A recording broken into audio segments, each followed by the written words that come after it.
Bonjour à tous et bienvenue sur ce guide des différents boss et mini-boss de Darkest Dungeon.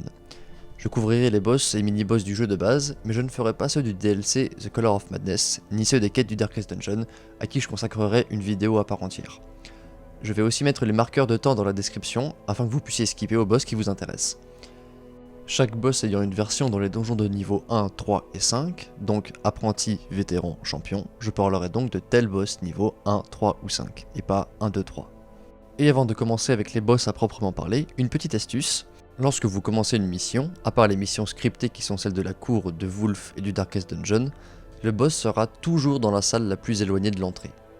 Par exemple, ici, la salle en haut à droite est à 6 salles de l'entrée du donjon, alors que celle en bas est à 7 salles de l'entrée.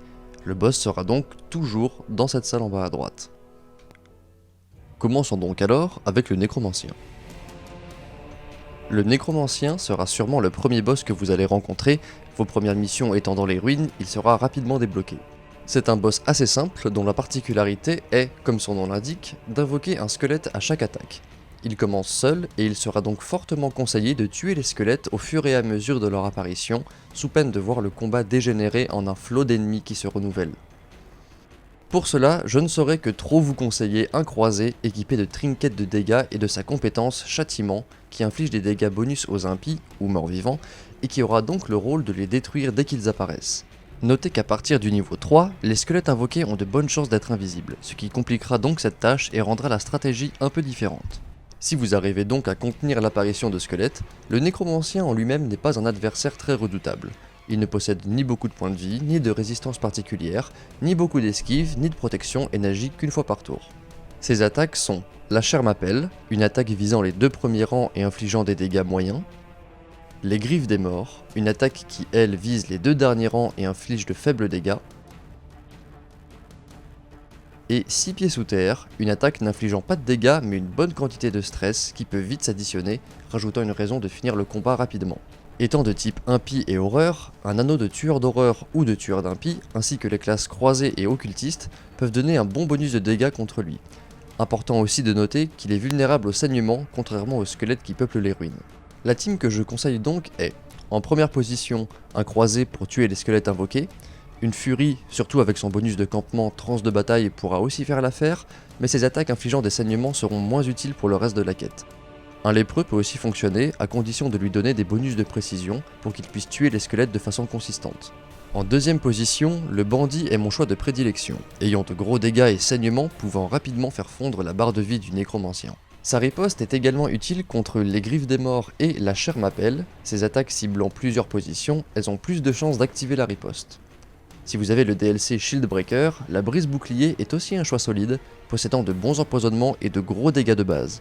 En 3 et 4ème position, la pilleuse de tombe et la docteur fonctionnent très bien en tandem, la docteur mettant de gros empoisonnements et la pilleuse infligeant des dégâts bonus contre les cibles empoisonnées, elles peuvent démolir le nécromancien et tout autre mort-vivant que vous croisez dans le donjon. Si l'absence de gros soins vous fait peur, la Vestale est toujours un bon choix. Même si vous n'avez pas tous les héros conseillés, la team de votre première mission, c'est-à-dire croisé, bandit, docteur, Vestale, est tout à fait appropriée pour ce boss. Mais à partir du nécromancien niveau 3, il y a peu de chances pour que vous puissiez contenir l'apparition de squelettes invisibles, et donc d'empêcher le boss d'atteindre les rangs les plus éloignés.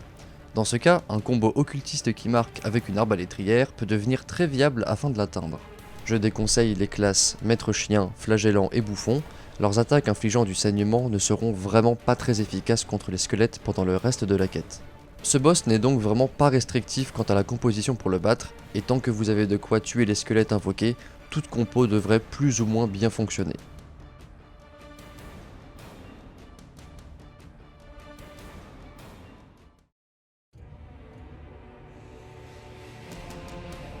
Le prophète est un ennemi de type impie, ayant la particularité d'avoir 2 actions automatiques par tour.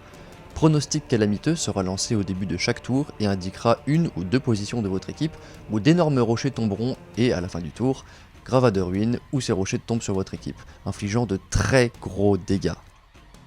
Le prophète est également retranché derrière des bannes, rendant les attaques de mêlée impossibles tant qu'elles ne sont pas détruites.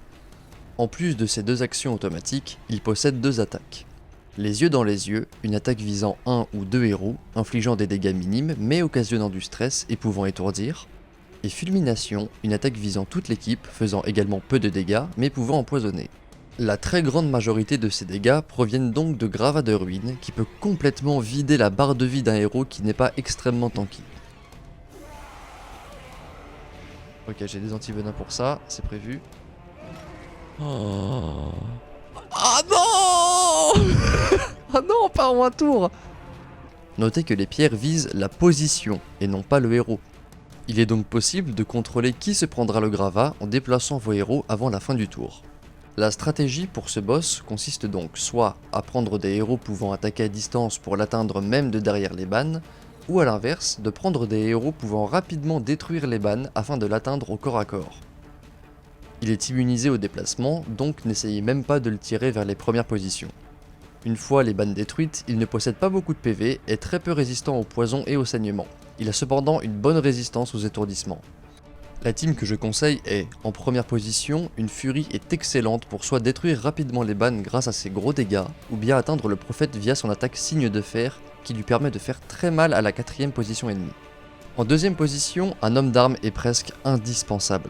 Sa compétence de garde et le bonus de protection que celle-ci lui confère lui permettra de tanker les gravats à la place de ses coéquipiers, sans désorganiser l'équipe et de rendre les dégâts de ceux-ci presque anecdotiques.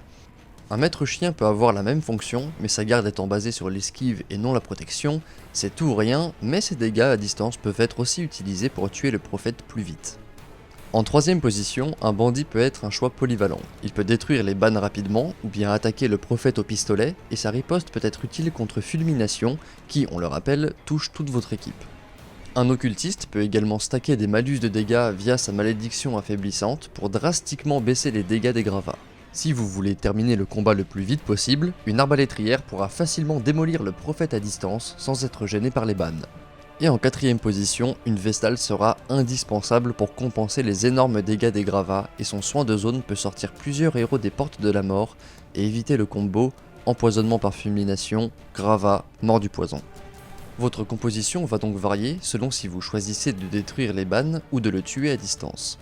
Pour info, chaque banne détruite vous octroiera un butin supplémentaire de 2500 pièces d'or. Libre à vous donc de choisir entre un combat rapide et moins risqué, ou un combat qui rapporte plus. Je déconseille le chasseur de primes et le bouffon, leurs dégâts de base étant trop faibles pour qu'ils ne conviennent à une des deux stratégies.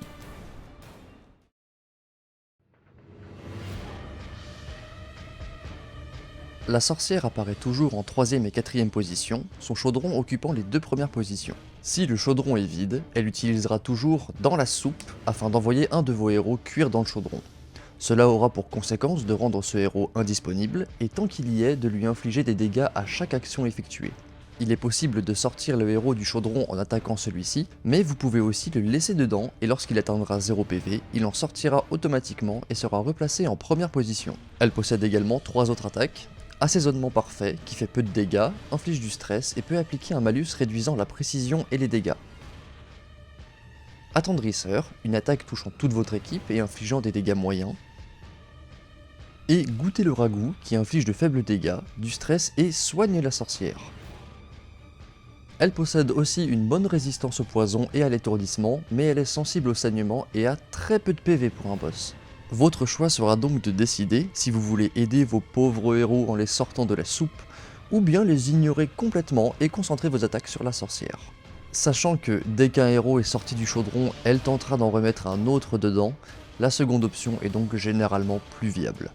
De plus, lorsqu'un héros sort du chaudron, il réapparaît en première position, ce qui rend par exemple une Vestale ou une arbalétrière totalement inutile le temps de la replacer. La plupart des attaques de mêlée sur la sorcière étant rendues impossibles à cause de la présence du chaudron, on privilégiera donc une team pouvant infliger des dégâts à distance. Mais attention, le fait qu'elle mette un héros aléatoire dans le chaudron aura pour conséquence de désorganiser votre équipe. Il faut donc choisir des héros pouvant attaquer les 3ème et 4ème positions à partir de différentes positions. Je vous conseille donc la furie, et oui encore, car son signe de fer et si ça saigne peuvent atteindre la sorcière, mais elle peut aussi attaquer le chaudron si besoin, et de toute façon elle est excellente dans le weld. Un lépreux peut aussi être utile si vous choisissez de sortir vos héros du chaudron rapidement, mais comme on l'a dit, cette stratégie est assez hasardeuse. La brise bouclier, très mobile et pouvant infliger des dégâts à toutes les positions de n'importe où, elle ne sera pas dérangée par la désorganisation du groupe. La pilleuse de tombe, pareillement, pas trop dépendante de sa position et peut infliger des dégâts à la sorcière sans trop de difficulté. Et un occultiste, accompagné d'un maître chien et ou d'une arbalétrière, qui permettent d'infliger de très lourds dégâts et de rapidement faire fondre la maigre barre de vie de la sorcière. Je déconseille l'abomination, sous forme humaine son étourdissement et poison sont facilement résistables par la sorcière, et sous forme bestiale, sa seule utilité est de frapper le chaudron, et la docteure, le chaudron étant immunisé au poison et la sorcière pouvant y résister, elle n'apportera rien de très utile au combat. Pour finir, elle est de type humain, des traits de caractère appropriés et un anneau de tueur d'humains donnent donc un avantage supplémentaire.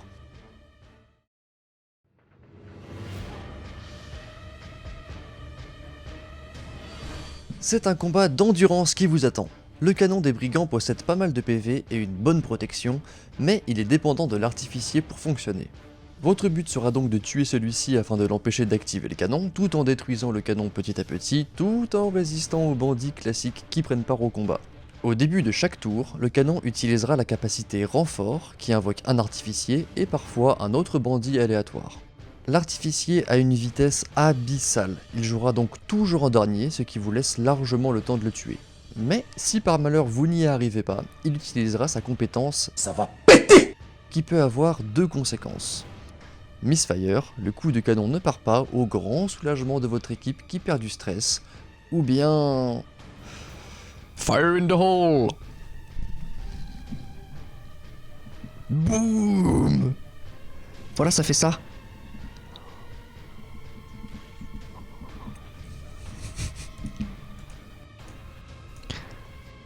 Oh putain, yes, elle joue avant le fusilier.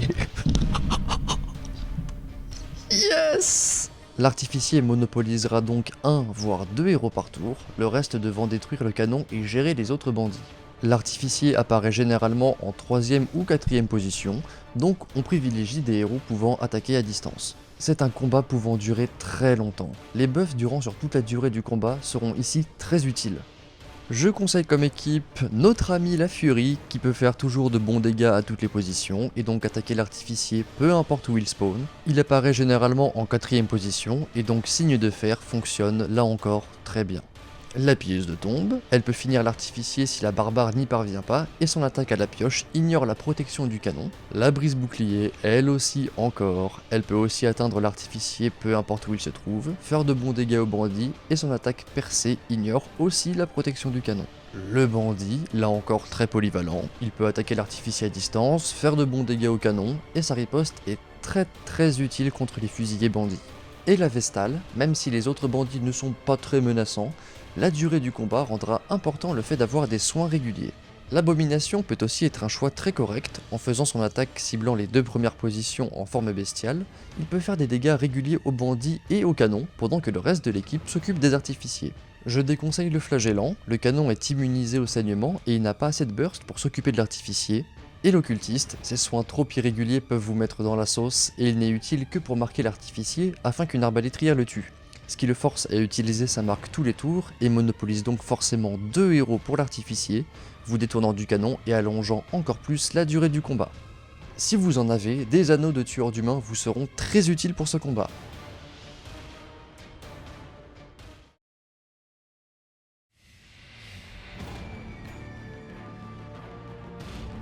S'il y a une chose à retenir pour ce boss, c'est n'attaquez pas Wilbur tant que le roi porcin est en vie. No, don't do it. On verra pourquoi plus tard. Ce boss fonctionne de la façon suivante. Wilbur le petit cochon marque 1 ou 2 de vos héros, puis le roi porcin les frappe avec une attaque infligeant de lourds dégâts. Vous seriez donc tenté de vous dire « Eh mais si je tue Wilbur, il peut plus me marquer !» Erreur! Dès que vous attaquez Wilbur, le roi porcin ripostera avec son attaque Destruction enragée qui inflige de très gros dégâts à toute votre équipe et a une chance d'étourdir. Et si par malheur vous tuez Wilbur alors que le roi est toujours en vie, il n'utilisera plus que cette attaque jusqu'à la fin du combat qui se conclura sûrement par la mort de toute votre équipe. Si je fais ça... C'était pas prévu! Ah parce que voilà, il fait ça, Destruction enragée. Et ça se passe mal. Oh merde, j'ai saboté. J'ai tout saboté. J'ai tout fucked up. Oh, tout le monde est stun. Bon voilà, vous avez vu, j'espère que vous avez compris qu'il faut pas le faire. Mais il existe une stratégie extrêmement simple qui rend ce boss totalement gratuit. Utilisez une arbalétrière et sa compétence fusée éclairante pour enlever les marques de votre équipe. Wilbur agissant toujours en premier et le roi toujours en dernier, elle n'aura aucun problème à le faire. Ainsi, le roi ne pourra utiliser que balayage aveugle, qui est une attaque pas très précise et qui n'inflige pas beaucoup de dégâts. Une arbalétrière slash mousquetaire est donc indispensable pour ce combat et le reste de la compo importe peu, mais si vous décidez de le battre à la loyale, une team marque composée d'un chasseur de primes, maître chien, occultiste et arbalétrière permettra d'en venir à bout assez rapidement. Et presque tous les membres de cette compo possèdent du soin, ce qui permet de sauver les meubles si l'occultiste fait encore n'importe quoi. En parlant de l'occultiste, il peut aussi stacker des debuffs de dégâts sur le roi pour limiter la puissance de ses coups. Et pour finir, le roi est également sensible aux dots, une furie et un flagellant peuvent donc bien fonctionner avec leur gros saignement, ou une docteur et brise-bouclier pour le poison.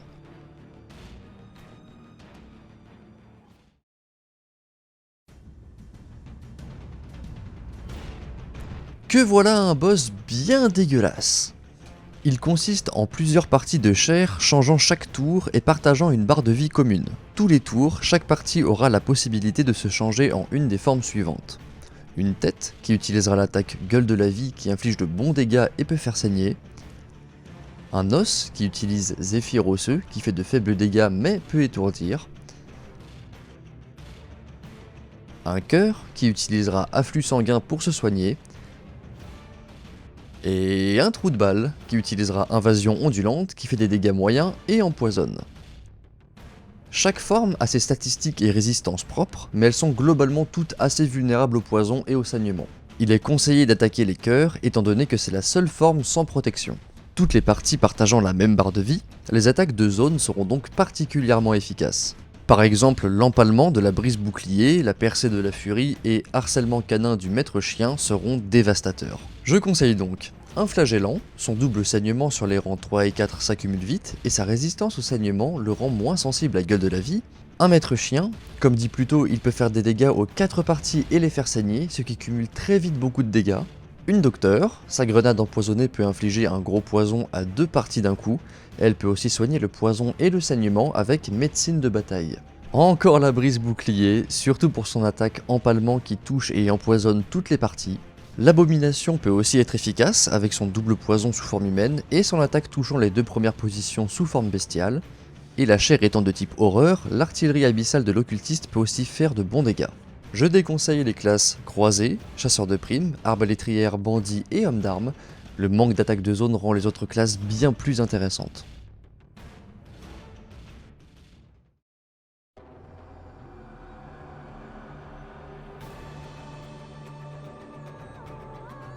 Comme on peut s'en douter, le principe de la sirène sera qu'elle charme les membres de votre équipe. Vous devrez donc, comme pour la sorcière, avoir une composition capable de fonctionner à 3. Ces différentes compétences sont Chant du désir, la compétence qui aura pour effet de charmer un membre de votre équipe. Même si cette compétence a 70% de chances de fonctionner, peu importe les résistances, il est important de savoir que la sirène ciblera vos héros ayant les plus faibles résistances aux debuffs. Vous pouvez donc contrôler lesquels de vos héros seront charmés, notamment grâce à l'aide d'eau bénite. A la fin du charme, le héros reviendra au rang 4 de votre équipe, chose à garder en tête pour éviter de trop mélanger votre groupe. Attention, si vous fuyez le combat alors qu'un de vos héros est actuellement charmé, il sera perdu. Marée haute, où la sirène invoque un allié pélagique. Le garde pélagique est le monstre ayant la plus grande probabilité d'être invoqué, et donc la sirène sera sûrement gardée pendant ce combat. Choc de pression, une attaque qui vise toute votre équipe et inflige un petit peu de dégâts et du stress. Et dévorer, une attaque qui là encore vise toute votre équipe, inflige peu de dégâts mais peut appliquer un saignement. Deux de ces attaques visant toute l'équipe, il peut être tentant de prendre un héros qui peut riposter, mais un héros charmé pourrait aussi s'en prendre une au passage. Comme la plupart des monstres de la crique, elle possède une bonne résistance au saignement mais une médiocre au poison. Elle possède aussi une esquive correcte mais pas de protection. La sirène n'est donc pas très dangereuse seule, mais compte surtout sur les monstres qu'elle invoque et les héros charmés pour combattre à sa place. La stratégie ici sera donc de prendre des héros pouvant la combattre, mais ne constituant pas une trop grande menace pour vous. Sachant que les héros charmés pourront utiliser n'importe quelle compétence de leur arsenal, pas seulement celles dont vous les avez équipés.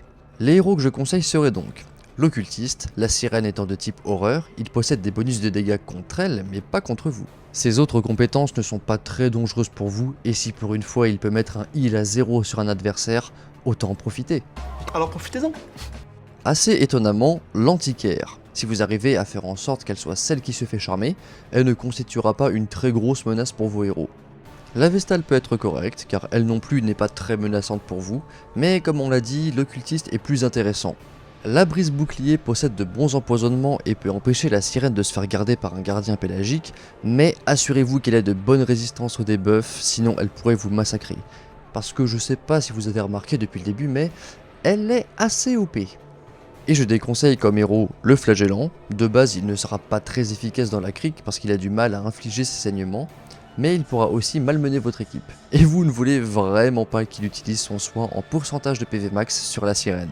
Et le lépreux, vous aimez bien quand il one-shot un ennemi avec un énorme critique, hein?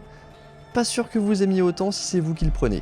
Et si c'est pour ensuite qu'il revienne en 4ème position... C'est non. Et enfin, je déconseille l'abomination. Que ce soit sous forme humaine ou bestiale, il peut vous mettre à mal et peut choisir de se transformer que ça vous plaise ou non. Ouais, mais c'est pas toi qui décide.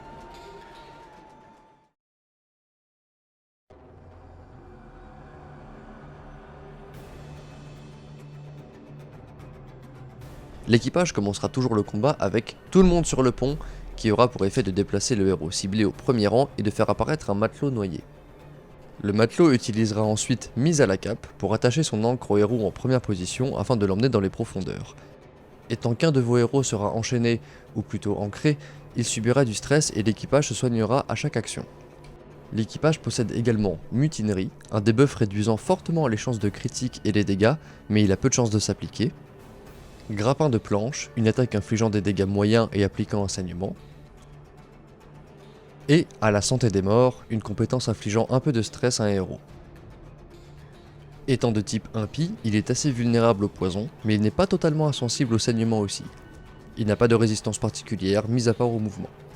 On pourrait se dire qu'il suffit d'ignorer le matelot et de se concentrer sur l'équipage pour terminer le combat rapidement, mais il y a une petite subtilité. Quand il apparaît, le matelot possède 50% de protection, le rendant assez dur à tuer, mais quand il aura enchaîné un héros, ces 50% de protection seront transférés à l'équipage.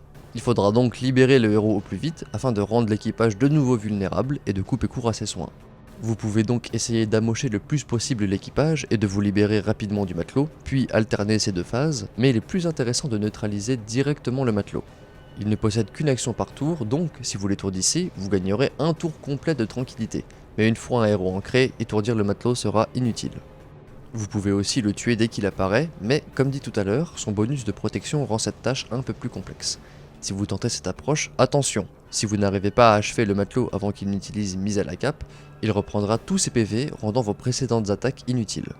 Il est aussi important de dire que si le matelot essaye de s'attacher à un héros devenu vertueux, celui-ci refusera et déstressera toute son équipe. Il est donc possible de stacker les trinkets augmentant les chances de vertu sur un héros, en espérant qu'il devienne vertueux, puis de le garder en premier rang pour complètement neutraliser ce boss, mais c'est très hasardeux. Une stratégie encore plus inconsistante consiste à bourrer les trinkets augmentant les chances de déplacer les ennemis, comme avec le grappin du chasseur de primes, et si par miracle vous arrivez à tirer l'équipage et donc à mettre le matelot en 4ème position, il sera rendu totalement inutile.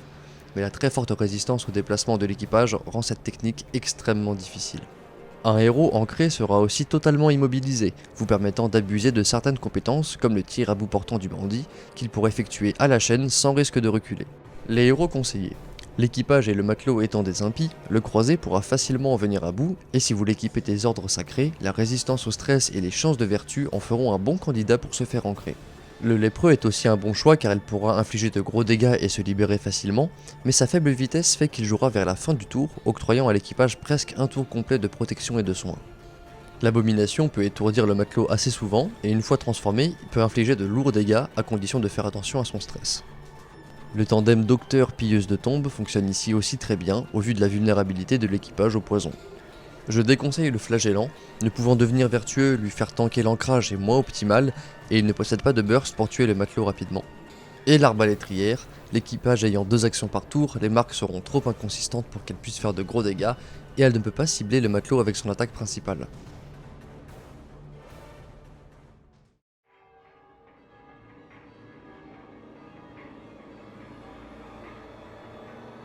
Le chef des brigands, Wulf, vous attaquera avec sa horde lors de l'event Les Loups aux Portes.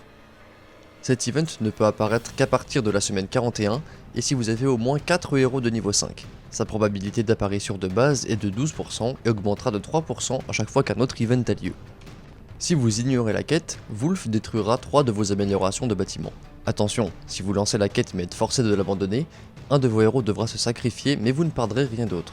Donc si vous pensez ne pas être en mesure de réussir la quête, il peut être utile d'envoyer une nouvelle recrue niveau 0 toute seule, puis d'abandonner directement la quête et ainsi sacrifier un nulos pour ne pas perdre d'upgrade. La mission en elle-même est une mission courte, ce qui signifie pas de campement. La disposition du donjon est toujours la même et les seuls ennemis que vous rencontrerez seront des brigands, avec des groupes d'ennemis composés de bandits niveau 1, 3, 5 et d'élite, de chiens et de fous. Une fois Wulf atteint, sa mécanique principale sera les bombes qu'il jette de son baril sur une position similaire aux pierres du prophète. Il est donc accompagné de son baril de bombes qui peut être détruit mais a toujours une riposte d'activer. Si vous décidez de détruire le baril en encaissant les ripostes, cela annulera la bombe en cours mais il sera rapidement remplacé au tour suivant. Wulf a 2 actions automatiques par tour. La première est larguer les bombes, qu'il utilisera au début du tour si le baril est présent, ou il lance une bombe sur une de vos positions qui détonnera pour d'énormes dégâts à la fin du tour quand il utilisera la seconde action, le temps est écoulé. Il y a parfois une chance, sûrement un petit bug, pour qu'il n'utilise pas le temps est écoulé à la fin du tour, ce qui rajoutera une deuxième bombe qui explosera en même temps que la première au tour suivant. Wulf peut aussi utiliser attrapez-les. Cette compétence inflige peu de dégâts à un de vos héros, a une chance d'étourdir, mais surtout invoque un baril s'il n'y en a pas déjà un, et un bandit avec 33% de chance d'en invoquer un deuxième. Pavois, Wulf garde un de ses alliés et, si c'est possible, a une grande chance d'invoquer un brigand. Et Cri de guerre, qui inflige un peu de stress à un ou deux de vos héros. Le danger principal venant des bombes, qui, je le répète, comme le prophète, cible la position et non le héros sur lequel elle est lancée de base, la meilleure stratégie consiste à prendre un homme d'arme pour garder les héros se trouvant sur une bombe et de le faire tanker grâce à l'énorme bonus de protection que lui confère sa garde. Cette stratégie est encore meilleure qu'avec le prophète car, contrairement à ce dernier, Wulf ne peut cibler qu'un de vos héros par tour, sans risque d'un deuxième héros prenant beaucoup de dégâts. Vous pouvez, si vous avez le DLC brise bouclier, utiliser des écailles pour totalement absorber les dégâts d'une bombe sans avoir à garder. Il est aussi possible de débuffer les dégâts de Wulf avec l'occultiste pour réduire les dégâts des bombes, mais vu qu'il a 2 actions par tour, le debuff se dissipera vite. Une autre stratégie plus offensive consiste à amener une team marque composée d'un chasseur de primes, maître chien, occultiste et arbalétrière, ou même 2 chasseurs de primes pour le tabasser le plus rapidement possible, Wulf ne possédant pas de protection. Avec la bonne composition d'équipe, le problème est moins le boss en lui-même que les combats le précédent, car vous risquez vite d'accumuler beaucoup de stress contre les fusillés et les fous. Les héros que je conseille particulièrement sont donc l'homme d'armes, une fois son bonus de protection cumulé, il rendra les dégâts des bombes totalement triviaux, et sa riposte peut être très utile contre les fusillés bandits rencontrés sur la route menant au boss. Le chasseur de primes, excellent contre les humains, équipé d'un anneau de tueur d'humains et accompagné d'une team marque, il peut infliger des dégâts colossaux aux bandits. Et l'occultiste, il débuffe Wulf pour réduire les dégâts des bombes, et synergise bien avec les héros bénéficiant des marques. Aucun héros n'est vraiment déconseillé, si ce n'est l'antiquaire, évidemment.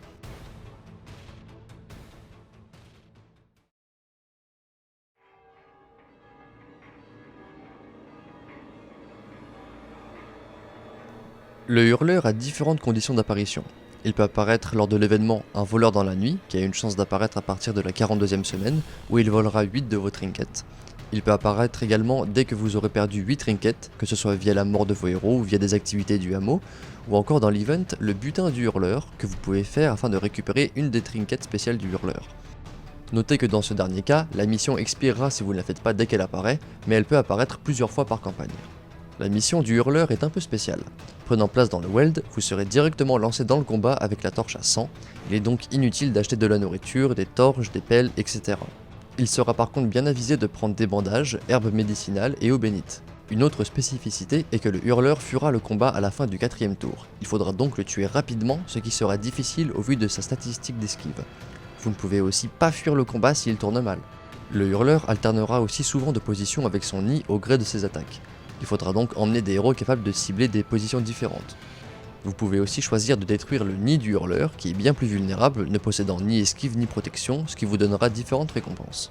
Tuer le hurleur vous octroiera plus de chances de développer des traits de caractère spéciaux, alors que détruire le nid vous donnera plus de butin. Dans les deux cas, si le combat se termine par la mort du hurleur ou par sa fuite, vous récupérerez vos trinkets perdus.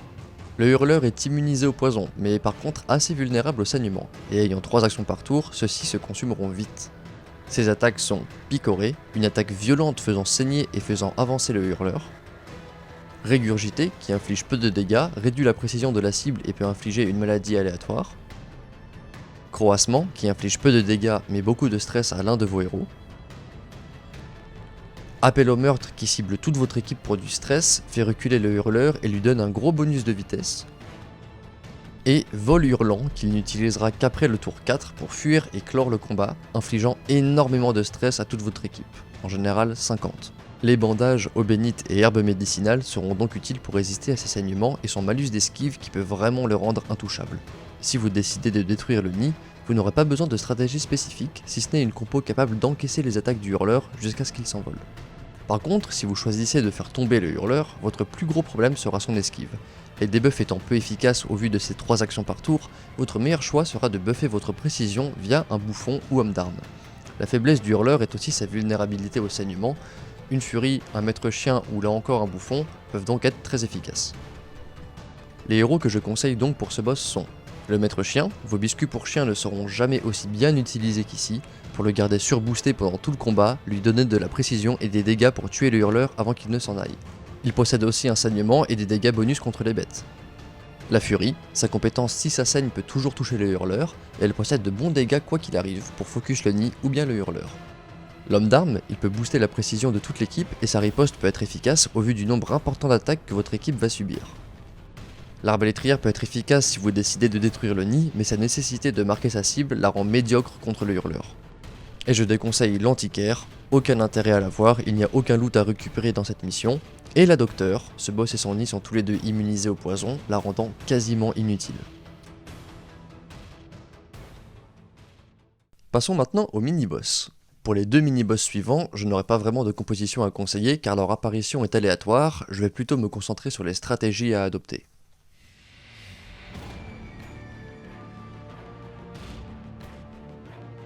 Le collecteur a une chance d'apparaître une fois votre inventaire plein à 79%, donc au moins 13 emplacements sur 16. Donc si vous partez pour un donjon long et avez pris un gros stock de provisions, vous pouvez tomber dessus dès le début. Il commencera toujours en utilisant Appel de la collecte, invoquant des têtes de bandits, vestales et hommes d'armes, le repoussant donc au 4ème rang. Il n'a qu'une action par tour et peut utiliser Voyez ma collection, Coucou. une attaque ciblant vos 2 premières positions, infligeant peu de dégâts et de stress, et Vol de vie, qui inflige de bons dégâts, soigne le collecteur et peut infliger un saignement et marque la cible. Les bandits collectés n'utilisent que Chasseur de tête, une attaque faisant de gros dégâts avec de fortes chances de critique et appliquant un saignement. Les hommes d'armes collectés, eux, utiliseront des capacités défensives. Jeu de tête, qui garde un de ses alliés et lui donne un bonus de protection, exactement comme celui de notre héros. Et casse-tête, une compétence qui fait des dégâts moyens et peut étourdir. La Vestale, elle, utilise Forte Tête, un heal moyen sur un de ses alliés. Mal de tête, un très gros buff de précision, dégâts et critique sur un allié. Et Head Rush, je n'ai pas trouvé la traduction, qui inflige peu de dégâts et de stress. Le collecteur réinvoquera ses sbires si vous les détruisez. Il faut donc se focaliser sur lui autant que possible, sachant que le combat se terminera dès qu'il meurt. Les bandits collectés seront la principale source de dégâts, il est donc aussi judicieux de les éliminer rapidement. Ah non, esquive. Fuck. Eh, ça me marque. Voilà, c'est pour ça que j'aime pas le collecteur.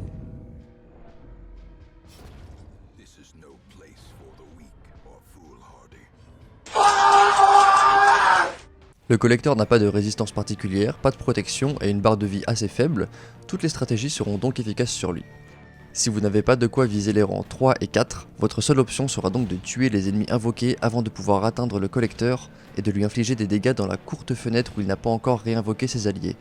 Bien du courage donc. Heureusement, à la fin du combat, vous gagnerez une pierre précieuse valant 3500 pièces d'or, ou bien une des 3 têtes qui sont des trinkets très puissantes.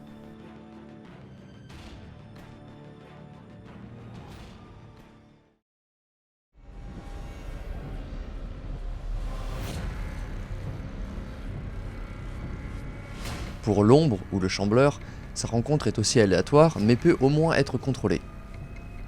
Le chambleur n'apparaîtra que si vous utilisez une torche sur un hôtel à son nom, mais il a aussi une chance de remplacer un combat classique si la torche est éteinte. Évidemment, plus le niveau du donjon est élevé, plus cette chance est grande. Si vous utilisez l'hôtel, je vous conseille fortement de le faire une fois que l'objectif de votre quête actuelle a été rempli, car a priori vous ne serez pas en état de poursuivre votre quête après ce combat. Tout d'abord, dès que le combat commence, votre groupe sera toujours surpris, même si vous, en tant que joueur, non, et votre composition sera donc mélangée. Je conseille donc de pré-mélanger votre compo, en la mettant par exemple à l'envers, ce qui permet de limiter la casse. Je vais mettre tout le monde à l'inverse de ce qui devrait être. C'est-à-dire comme ça.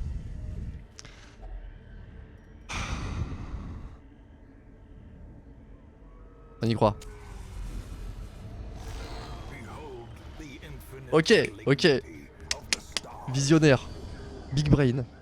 La torche sera également immédiatement réduite à 0 et il vous sera impossible de la rallumer. Il n'agit qu'une fois par tour, mais ses capacités ciblent toujours la totalité de votre équipe. Retraite ondulante fait de faibles dégâts, empoisonne, fait reculer le chambleur et invoque 2 tentacules. Odieuse avancée, pareil, mais inflige un saignement et fait avancer le chambleur. Et pleur déchirant inflige du stress à toute votre équipe et peut la mélanger. Ces tentacules n'utilisent que pince-marteau, qui a de faibles dégâts de base mais confère aux tentacules un énorme bonus de précision, critique, dégâts, vitesse et protection, les rendant vite extrêmement dangereuses. Même si le chambleur est très impressionnant, la menace viendra donc principalement de ces tentacules. Il y a donc 2 stratégies possibles. Vous concentrer sur le chambleur, qui malgré tout possède une bonne barre de vie et 33% de protection, mais est assez sensible au poison et au saignement, ou tuer ces tentacules le plus vite possible avant qu'elles n'aient le temps de devenir trop dangereuses, et étant donné qu'elles seront rapidement réinvoquées, cette stratégie peut significativement rallonger le combat. Les héros que je conseille sont la brise bouclier, elle peut se replacer sans problème, son attaque pouvant percer la protection est très utile contre ses ennemis, particulièrement les tentacules une fois qu'elles auront atteint 75% de protection, et elle peut même donner un bonus de perçage d'armure à ses coéquipiers pendant un campement pour se préparer au combat. La pilleuse de tombe, pour les mêmes conditions, elle est très mobile et son coup de pioche passe à travers la protection. Le bandit, les attaques du chambleur ciblant toujours toute votre équipe, sa riposte est particulièrement efficace.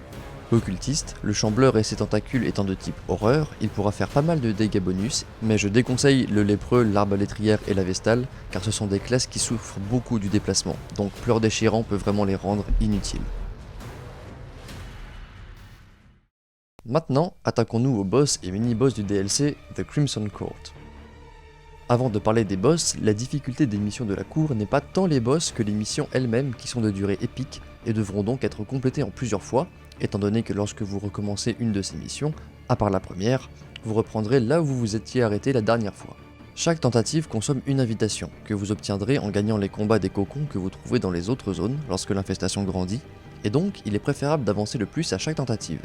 Il faut donc une team capable d'être efficace contre les suceurs de sang, mais aussi d'être durable tant au niveau des PV que du stress. Je vais donc vous montrer ma team fétiche avec laquelle j'ai fait les 4 missions et battu les 3 boss sans perdre un seul de ses membres. En première position, je sais c'est surprenant mais la Furie, équipée de coups vicieux, signes de fer, cris barbares et si ça saigne. Elle peut faire de gros dégâts à presque toutes les positions, infliger des saignements qui sont la faiblesse des ennemis de cette zone, elle possède une bonne quantité de PV et son double stun est très utile et peut grandement aider à temporiser le temps de soigner des PV ou du stress. Sa compétence de campement libation peut aussi grandement soulager le stress de l'équipe, mais pensez à prendre des herbes médicinales pour purger le debuff qui s'ensuivra. En deuxième position, le flagellant, équipé de punition, pluie de regrets, rédemption et exsanguination que vous pourrez échanger pour endurer quand le stress commencera à un peu trop s'accumuler. Là aussi, ses nombreuses compétences pouvant faire saigner toutes les positions excelleront dans ses missions. Il est tanky, rédemption peut offrir de gros soins d'urgence, coucou le croco, et endurer permet de soigner le stress très efficacement, surtout si vous l'équipez de trinkets réduisant le stress reçu. Une fois tout ce stress absorbé, il pourra s'en débarrasser facilement avec sa capacité de campement réconfort du fouet. En troisième position, le maître chien avec assaut canin, harcèlement canin, hurler au loup, chien de garde ou léchage des plaies si vous avez peur de prendre trop de dégâts. Tout pareil, il peut cibler et faire saigner toutes les positions, possède quelques options défensives et peut réduire le stress sur toute l'équipe. Ses compétences de campement, thérapie canine et meilleur ami de l'homme peuvent aussi beaucoup aider pour le stress. Et enfin, en quatrième position, la Vestale, évidemment. Pour une mission basée sur la durée, il faut des soins consistants tout le long. Équipée de son set de compétences standards, jugement, lumière aveuglante, grâce divine et réconfort divin, elle aura de quoi bien heal tout le monde et caser un stun de temps en temps. On a donc une team avec beaucoup de saignements, des dégâts, qui peut cibler toutes les positions facilement, qui a une bonne quantité de PV, de quoi très bien gérer le stress sur la durée, et si vous mettez montée d'adrénaline sur la furie, tous les membres possèdent du soin. Et pour finir, toutes les maps des missions de la cour sont scriptées, c'est-à-dire que la position des boss, des combats, du loot, des curios, etc. sont prédéfinies à l'avance.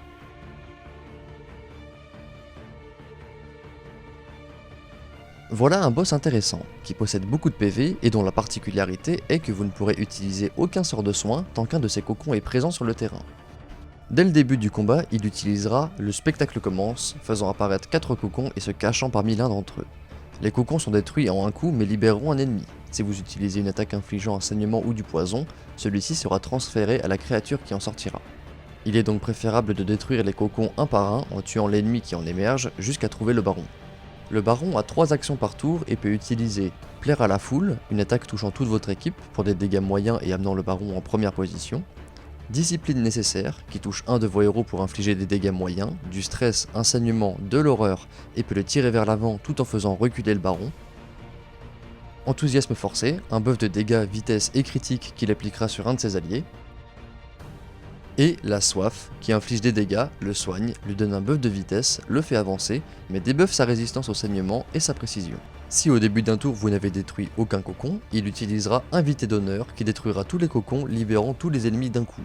Une fois arrivé à moins des 3/4 de sa barre de vie, le baron utilisera le second acte, refaisant apparaître 4 cocons et vous devrez donc recommencer l'opération. Mais cette fois-ci, les ennemis émergents seront de meilleure qualité. Et une fois la moitié de sa barre de vie vidée, il utilisera le troisième acte, et cette fois les ennemis sortant des cocons seront les plus dangereux, comme les chevaliers ou les courtisanes. Étant donné qu'il agit 3 fois par tour, il sera très sensible au saignement, et ses attaques le faisant régulièrement changer de position, il est important d'avoir une équipe pouvant aisément cibler toutes les positions.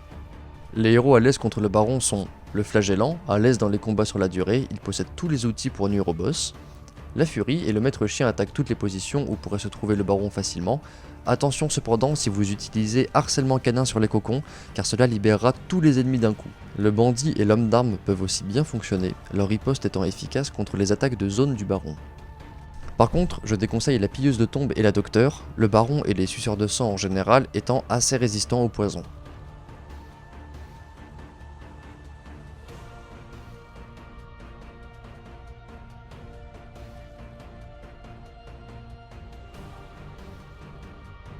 Le vicomte se bat seul, accompagné de 3 corps suspendus qu'il mangera chaque tour pour se soigner et se donner divers buffs. Il utilisera misérable fragment sur le corps décharné, ce qui consommera une de ses actions, le soignera de 10 PV, lui donnera un buff de 5% de critique et un debuff de 25% de dégâts. Il utilisera vrai repas sur le corps simple, lui octroyant un soin de 35 PV et un buff de 25 d'esquive, 20 de précision et 6 de vitesse. Cette compétence ne consomme aucune action du vicomte. Et enfin, il utilisera Grand Festin sur le corps rempli de sang au prix de 2 actions, le soignant de 50 PV, lui donnant plus 50% de dégâts mais moins 25 d'esquive, moins 20 de précision et moins 4 de vitesse. Manger un des corps soignera ses saignements et poisons, mais il se transférera ce présent sur les corps. Étant donné qu'il a 3 actions par tour, mettre des dots sur les corps peut donc être une bonne idée. Ses autres compétences sont Père raffiné, une attaque visant une ou 2 cibles infligeant de bons dégâts, du stress et un saignement. Saignante, qui inflige des dégâts moyens, du stress et peut pousser la cible vers l'arrière. Et Yeux affamés, qui cible un ou 2 héros, inflige du stress et lui donne la capacité de riposter ainsi qu'un bonus de précision. La stratégie consiste donc logiquement à détruire les corps afin d'empêcher le vicomte de se soigner. Vous pouvez tout de même laisser le corps décharné car misérable fragment ne soigne pas beaucoup le vicomte, lui consomme une action et debuffe beaucoup ses dégâts, et donc le dessert plus qu'il ne l'aide. Dessert. Vous l'avez ? Ce boss a peu de PV, comptant sur ses heals pour rester en vie et restant toujours en première position. Vous pouvez aussi tenter d'ignorer les corps et d'essayer de le tuer le plus vite possible, par exemple avec un lépreux, une abomination et un bouffon avec finale. Si vous prévoyez des bandages et de l'eau bénite pour encaisser ces saignements, il ne devrait pas poser trop de problèmes. Les héros efficaces ici sont le flagellant, encore, il peut soit focus le vicomte, soit utiliser pluie de regrets pour mettre des dégâts au corps et leur infliger des saignements que le boss absorbera. Un bouffon peut également mettre des saignements sur les corps, soigner le stress qu'inflige le vicomte et lui mettre un gros burst avec finale. Et la docteur, pour une fois, est utile dans la cour car elle peut mettre de gros poisons sur les corps également. Je ne recommande par contre pas l'arbalétrière car le vicomte étant toujours en première position, elle ne peut pas l'atteindre avec sa compétence de dégâts principale.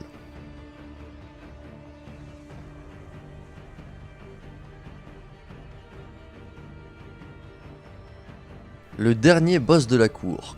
Du haut de ses 400 PV, 480 en difficulté lune de sang, 3 actions par tour, 30% de protection et 3 formes, ce ne sera pas une mince affaire que de la vaincre. Sa première forme est celle d'assoiffé. Les compétences qu'elle utilisera sous cette forme sont se déshabiller, une attaque infligeant de bons dégâts sur un membre de votre équipe, lettre d'amour, où elle sacrifiera 10 PV pour injecter un œuf parasite sur l'un de vos héros. L'œuf aura une chance d'éclater en infligeant des dégâts si le héros parasité attaque la comtesse, et plus il reste longtemps sur un héros, plus il fera de dégâts. Buffer et soigner les membres de votre équipe n'activera pas l'œuf, et donc une vestale parasitée ne sera pas gênée tant qu'elle n'attaque pas la comtesse. Chanceler avec moi, qui est une compétence qui inflige de faibles dégâts à toute votre équipe, peut appliquer un puissant empoisonnement, beaucoup de stress et le debuff chancellement, qui, au début du tour de vos héros, a une chance de les déplacer et donc risque fortement de mélanger votre composition. Et rouge d'enthousiasme, où la comtesse se débuffe ses résistances à l'étourdissement, au poison, au saignement et au debuff. Elle soigne aussi le poison et le saignement et change de forme. Pour simplifier, on appellera cette forme rouge. Donc en forme rouge, elle perdra une bonne partie de sa protection et résistance, toute son esquive et n'a qu'une action. C'est donc sa forme vulnérable. Elle utilisera tout d'abord surménage passager, qui buffe sa résistance aux étourdissements, au poison, saignement et debuff. Puis elle utilisera Métamorphose, qui a très peu de chances de toucher votre équipe, mais peut appliquer de l'horreur, soigne ses saignements et empoisonnements, et la change en sa troisième forme. En forme Furie sanguinaire, elle disposera de 4 actions par tour, et sa protection et résistance, à part au saignement, seront encore plus élevées que dans sa forme de base. Ses attaques en Furie sanguinaire seront Proposition indécente qui touche toute votre équipe pour des dégâts moyens et un saignement, Se déshabiller, qui est la même chose que dans sa forme assoiffée, La soif, classique, qui inflige des dégâts élevés et la soigne. Affre de l'extase, un étourdissement qui touche un de vos héros en position 3 ou 4, ou les deux. Et cours renouvelé, qui la refera passer dans sa forme assoiffée, donc de base. Prenons ça forme par forme. En forme assoiffée, le principal danger sera la compétence lettre d'amour, qui peut infliger de gros dégâts si l'œuf reste longtemps sur l'un de vos héros. Pour cela, vous pouvez utiliser des compétences de garde, comme celle de l'homme d'armes, pour empêcher vos héros les plus fragiles d'être parasités. Mais je rappelle que l'œuf n'a une chance d'éclore que si le héros parasité attaque la comtesse. Donc si vous avez une vestale, et pour ce combat vous devriez avoir une vestale, et qu'elle se fait parasiter, vous pouvez l'ignorer et continuer de soigner sans inquiétude. L'autre danger est chanceler avec moi, qui risque de bien mélanger votre équipe. Pour cela, des héros pouvant utiliser leurs compétences principales de plusieurs positions ou pouvant se repositionner facilement seront conseillés. Par exemple, équiper la lance sacrée sur le croisé ou coup de dague du bouffon. Sa forme rouge est sa forme la plus vulnérable car elle n'a pas de compétences capables de vous faire de dégâts, sa protection tombe à 10% et ses résistances baissent aussi beaucoup. Profitez-en pour lui infliger un sérieux saignement et vous pouvez même l'étourdir pour retarder son utilisation de métamorphose qui la ferait passer dans sa forme la plus redoutable. Car en forme furie sanguinaire, là, sa protection, ses résistances, sa vitesse et son nombre d'actions remontent en flèche et elle peut utiliser ses attaques les plus dangereuses. Elle peut infliger de gros dégâts rapidement à toute votre équipe, étourdir vos héros en position 3 et 4 et se soigner. Mais le fait qu'elle ait 4 actions par tour peut être tourné à votre avantage. Si vous arrivez à la faire saigner, le saignement se consommera très vite et vu ses 40% de protection, c'est clairement la meilleure stratégie. C'est un combat qui durera longtemps et risquera de mettre à mal votre équipe. Mais après tout, c'est le dernier boss principal du DLC, et les 2 trinkets spéciales qui sont à la clé, elles se méritent. Les héros conseillés seront donc la brise bouclier, elle peut se replacer facilement après chanceler avec moi, passer à travers la protection de la comtesse, et même utiliser son buff de campement yeux de serpent pour donner du perçage d'armure à toute la team. La vestale, bien entendu, ce sera un combat de longue haleine, et donc elle sera capitale pour garder tout le monde en vie. Le flagellant, il peut infliger de lourds saignements à la comtesse, peut faire des soins d'urgence avec rédemption, et le boss prenant les 4 positions à elle seule, vous pouvez échanger pluie de regrets contre exsanguination pour infliger de gros dégâts. Il peut aussi revenir en première position ou deuxième position en un seul déplacement s'il se fait reculer. Et la furie peut aussi infliger de puissants saignements, mais risque d'être gênée si elle se fait déplacer vers l'arrière. Et évidemment, je décourage les héros qui sont inutiles quand ils ne sont pas à la bonne place, le lépreux et l'arbalétrière. Et voilà, ça y est, on a fait tous les boss de la cour, c'est fini. Quoi? Comment ça il en reste un?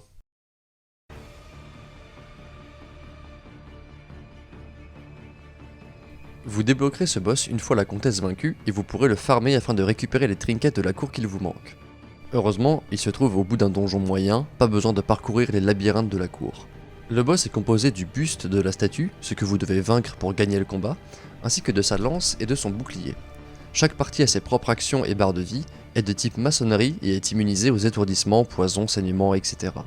Le gardien en lui-même ne fera rien tant que le bouclier n'est pas détruit, mais il possède beaucoup de PV et 50% de protection. La lance, qui possède peu de PV mais 60% de protection, vous attaquera tous les tours avec la même attaque, Nourrir la terre, qui inflige des dégâts moyens, un faible saignement et du stress. Le bouclier, lui possédant autant de PV et de protection que la lance, protège le buste par défaut, mais utilisera bouclier en l'air pour s'envoler, disparaissant du champ de bataille, ce qui laissera le buste exposé. Il retombera au tour suivant avec Néant en chute libre, qui inflige de bons dégâts à 1 ou 2 héros, avec une chance d'étourdir et de déplacer. Une fois retombé, il reprendra sa garde du buste, puis refera bouclier en l'air au tour suivant, etc. etc. L'idée est donc d'infliger des dégâts au buste quand le bouclier est en l'air, et de se soigner ou attaquer la lance lorsque le bouclier est baissé. Ah, et n'essayez pas de détruire le bouclier. Si vous le faites, le gardien utilisera Haine au-delà du temps, un buff permanent de dégâts, précision et critique à la fin de chaque tour, et donc sera de plus en plus puissant au fur et à mesure que le combat progresse, et il utilisera Regard annihilant au début de chaque tour, une attaque touchant toute votre équipe pour de gros dégâts et du stress, dégâts qui deviendront vite hors de contrôle à cause du buff de Haine au-delà du temps. Personnellement, j'ai réussi à gagner ce combat en ayant détruit la lance et le bouclier, car Regard annihilant n'appliquant pas de saignement ou poison, je pouvais sortir toute mon équipe de l'agonie avec ma Vestale entre chaque attaque, mais ne faites pas ça chez vous. Contentez-vous de prendre votre mal en patience, attaquez le buste quand le bouclier est levé et laissez ce dernier tranquille. En raison de la forte protection des 3 parties du gardien et de leur immunité au saignement et poison, les héros que je conseille sont donc la pilleuse de tombe avec son coup de pioche qui ignore la protection, et surtout encore la brise bouclier qui peut faire de même avec percée et peut en plus donner à l'équipe un bonus de perçage d'armure avec son buff de campement. Une team marque pourra aussi bien fonctionner même s'il sera impossible de debuff la protection des différentes parties du gardien. Et ici vous avez la trinket outil du sculpteur, elle vous sera d'une grande aide, octroyant plus 40% de dégâts contre les ennemis de type maçonnerie. Et une Vestale est aussi toujours utile pour garder vos héros en forme. Je déconseille par contre le flagellant et la docteur, car elle dispose de très peu de dégâts de base et le gardien est immunisé aux dots.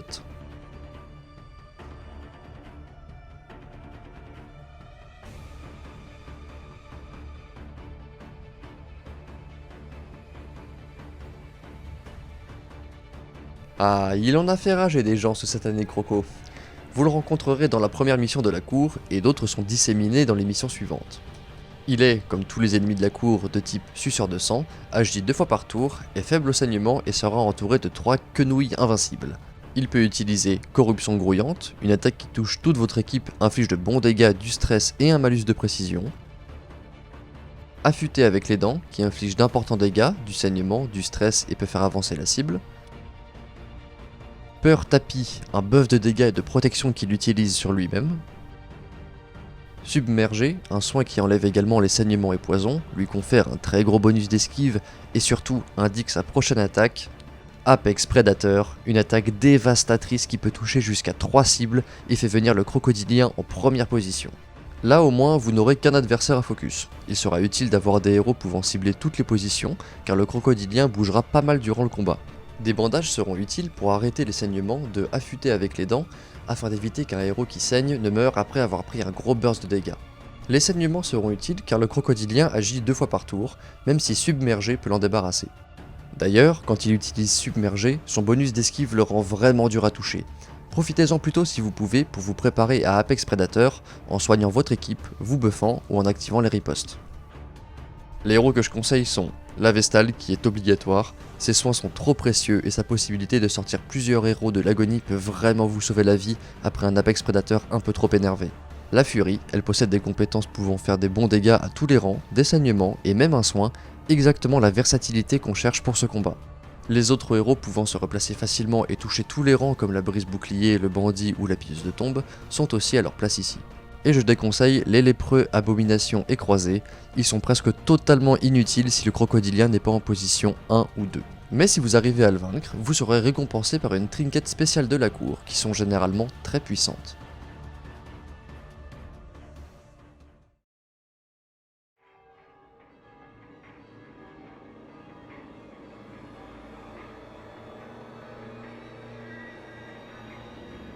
Et pour finir, sûrement un des ennemis les plus dangereux du jeu, bien plus que la plupart des boss. Son arrivée dans le jeu vous sera annoncée par un événement du hameau lorsque l'infestation de la cour aura atteint un certain niveau. A partir de ce moment, il se mettra en chasse de vos groupes d'aventuriers maudits. Il a une probabilité d'apparaître dans une quête lorsque votre groupe comporte au moins 2 héros maudits. Avec 2 ou 3 héros maudits, sa probabilité d'apparition est de 20 à 30%, mais elle est de 75% avec 4 héros maudits. Vous serez averti de sa présence dans le donjon par un écran de chargement spécial au début de la quête. De ce fait, il ne peut pas être présent dans les quêtes ayant pour but de tuer un boss et ne peut également pas apparaître lors des missions dans la cour, ironiquement. Si vous avez battu la comtesse, vous ne rencontrerez plus jamais le fanatique. Le fanatique est donc un mini-boss de type humain de taille 2, ayant 3 actions par tour, 15% de protection, une résistance moyenne aux étourdissements, une bonne résistance au poison, mais une faiblesse au saignement, et est accompagné de son fidèle bûcher. Il surprendra aussi toujours vos héros au début du combat. Il se comporte un peu comme la sorcière, car il utilisera Sentence rendue afin de mettre un de vos héros sur le bûcher, Hérétique! Au bûcher! ce qui lui infligera des dégâts à chaque action, et le fanatique en ayant 3, cela peut aller très vite. Mais il est déjà mort, mais j'ai même pas eu le temps. C'est pour ça. Non mais bâtard. On va pas se faire le fanatique hein, finalement. Le héros sera éjecté du bûcher lorsqu'il atteindra les portes de la mort. Si vous fuyez le combat alors qu'un héros brûle, il mourra. Sentence rendue peut être esquivée, auquel cas le fanatique ne l'utilisera pas avant le prochain tour. Ses autres attaques sont condamnation justifiée, une attaque qui touche toute votre équipe, inflige peu de dégâts et de stress, mais donne au fanatique un bon bonus de protection et le fait reculer. Stigmatiser la contamination, inflige un peu de dégâts, de l'horreur et marque l'un de vos héros. Pieux sacré inflige des dégâts moyens, mais a un bonus de dégâts de 33% contre les cibles marquées et 10% de plus contre le héros maudit. Inflige aussi un saignement et un debuff de vitesse et fait avancer le fanatique. Frapper l'hérétique inflige peu de dégâts, du stress, étourdi, fait reculer l'un de vos héros et fait avancer le fanatique. Et de la même façon que si vous tuez Wilbur, le roi porcin utilisera destruction enragée, si vous détruisez son bûcher, le fanatique ne pourra certes plus faire brûler vos héros, mais il utilisera Furie du Vertueux, qui touche toute votre équipe mais inflige de moins en moins de dégâts plus vos héros sont à une position reculée, et inflige aussi du stress. Comme avec la sorcière, vous aurez ici le choix entre sauver vos héros du bûcher ou vous concentrer sur le fanatique. Si vous voulez détruire le bûcher, préparez-vous à soigner vos héros quand ils en sortent et à endurer les dégâts et le stress infligés par Furie du Vertueux. Les héros libérés du bûcher reviennent en première position, gardez cela en tête car ça peut mélanger votre composition. Si vous choisissez de focus le fanatique, votre meilleure option sera sans doute de le faire saigner étant donné qu'il peut se donner un gros bonus de protection et comme il agit 3 fois par tour, le saignement agira vite. A contrario, les debuffs et marques ne seront pas très utiles car les nombreuses actions du fanatique feront qu'il s'en débarrassera très vite. Il changera souvent de position au gré de ses attaques, ce qui permettra donc au héros de mêlée de pouvoir l'atteindre, pas comme avec la sorcière. Si vous comptez commencer une quête avec l'intention de le vaincre en emmenant 4 héros infectés, les héros que je conseille sont: encore une fois, les brise-boucliers et pilleuses de tombes sont mobiles pour se déplacer après la surprise du début de combat et peuvent passer à travers sa protection. Le bandit et l'homme d'armes, leurs ripostes peuvent être utiles, le fanatique agissant 3 fois et ayant de nombreuses attaques de zone. Le flagellant et la furie car ils peuvent infliger de puissants saignements sur le fanatique peu importe sa position. Et le chasseur de primes peut aussi être utile, infligeant des dégâts bonus aux humains, même si sa marque est très vite dissipée. Son bonus de campement lui donnant un bonus contre les grandes cibles est aussi utile ici. Et je déconseille l'occultiste, il aura peu de dégâts, ses debuffs se dissiperont trop vite et ce n'est vraiment pas le combat pour des heals aléatoires. Je déconseille aussi l'arbalétrière, avec l'impossibilité de marquer le fanatique sur la durée, elle n'aura aucun outil utile pour ce combat. Si vous arrivez à le battre, vous remporterez une ou plusieurs doses de remède vous permettant de soigner un héros de la malédiction. Mais bon, pour ce mini-boss, la meilleure stratégie est toujours de s'arranger pour ne pas tomber dessus. Voilà, c'est fini, j'espère que ça vous aura plu et aidé. Je pense que je ferai une autre vidéo pour couvrir les boss et les missions du Darkest Dungeon. Vous pouvez me retrouver sur Twitch, Discord et sur ma chaîne de rediffusion des streams, lien dans la description. Et sur ce, prenez soin de vous, buvez du thé, et à la prochaine.